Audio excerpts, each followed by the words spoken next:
میرے اور آپ کے آقا و مولا نے ارشاد فرمایا قیامت کے دن میرے سب سے قریب وہ ہوگا جو کثرت سے میرے اوپر درود پڑھنے والا ہوگا. تو یہ حضور کی قربت کا ضامن ہے درود. تو اس لیے اپنی اولاد کو حضور علیہ السلام پر درود پڑھنے کی ترغیب دو. بچپن میں ہی اپنے گھر کے اندر مجالس سے درود قائم کرو.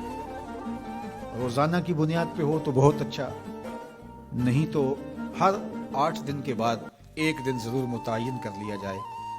جمعۃ المبارک کے دن کثرت کے ساتھ درود پڑھنے کی ترغیب دی گئی ہے اور فرمایا اس دن فرشتے حاضر ہوتے ہیں.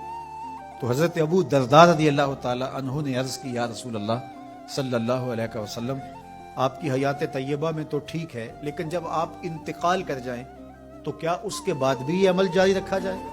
ابن ماجہ میں یہ روایت موجود ہے. تو حضور علیہ السلام نے حضرت ابو درداء سے فرمایا ہاں میرے وصال کے بعد بھی اس عمل کو جاری رکھنا، اور ساتھ ارشاد کیا کہ ان اللہ حرم علی الارض ان تاکل اجساد الانبیاء فنبی اللہ حی یرزق. اللہ نے مٹی پر حرام کر دیا ہے کہ وہ نبیوں کے جسموں کو کھائے. نبی قبروں میں زندہ ہوتے ہیں، ان کو رزق بھی دیا جاتا ہے. تو کہا کہ یہ میرے بعد بھی میرے اوپر درود کے سلسلے کو جاری رکھنا. تو ایک مومن تو درود کے ساتھ جڑا ہوا ہے، وہ تو درود کے بغیر دن گزار ہی نہیں سکتا. الگ سے نہ بھی پڑھے تو اس کو نماز کے اندر درود پڑھنا ہی ہوتا ہے. درود ابراہیمی تو نماز کا حصہ بنا دیا گیا اور اس کو کثرت کے ساتھ درود پڑھنے کی ترغیب دی گئی. تو درود ایک ایسا وظیفہ ہے کہ جو اپنی زندگی میں جتنا زیادہ شامل کر سکتے ہو اتنا زیادہ شامل کر لو. ویسے بھی درود پڑھنے سے بچوں میں تقدس پیدا ہوتا ہے. بچے پاک دامن رہیں، عفت مآب رہیں، ان کی طبع میں تقدس رہے. آپ چاہتے ہیں، ہر ماں باپ چاہتا ہے. اور پھر دور موجود کے اندر جو فتنے ہیں تو بہت ضروری ہے کہ ہماری اولادیں تقدس مآب رہیں.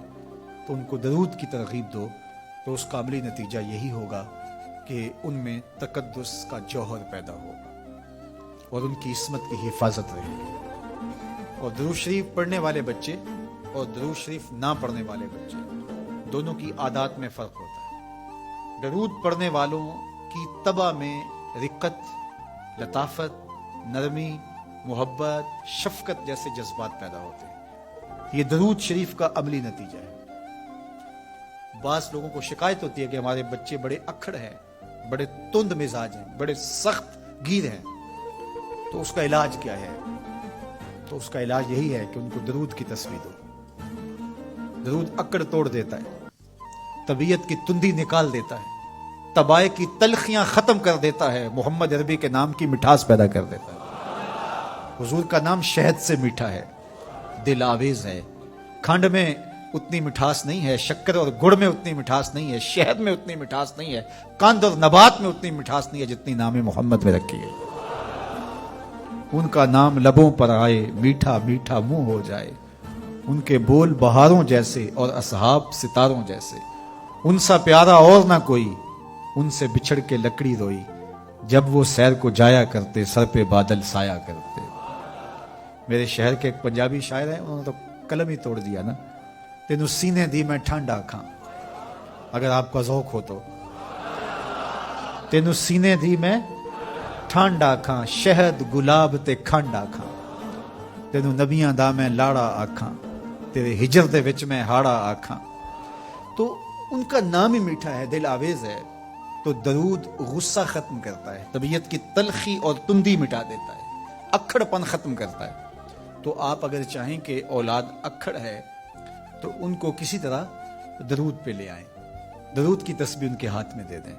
تو ان کی طبع میں نفاست بھی آئے گی، ان کی طبع میں لطافت بھی آئے گی، ان کی طبع میں رقت بھی آئے گی، ان کی طبع میں محبت بھی آئے گی، ان کی طبع کے اندر جو ہے وہ لیاقت بھی پیدا ہوگی. درود پڑھنے والا بچہ ذہنی استعداد میں درود نہ پڑھنے والے بچے سے بہتر ہوتا ہے. یہ بھی آپ تجربہ کر کے دیکھ لیں. 2 بچے برابر ذہنی استعداد رکھتے ہوں اور ان میں سے ایک بچہ درود پڑھتا ہو اور ایک درود نہ پڑھتا ہو تو درود پڑھنے والا بچہ آگے ہوگا.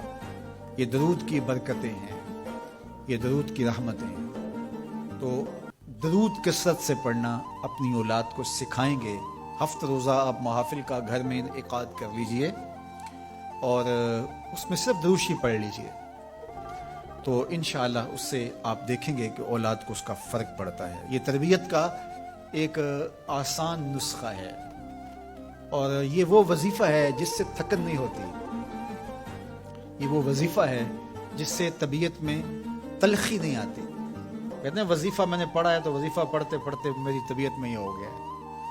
وہ بات کہتے ہیں وظیفہ الٹ پڑ گیا ہے. بڑے وظیفے الٹ پڑھ سکتے ہیں لیکن درود الٹ نہیں پڑتا.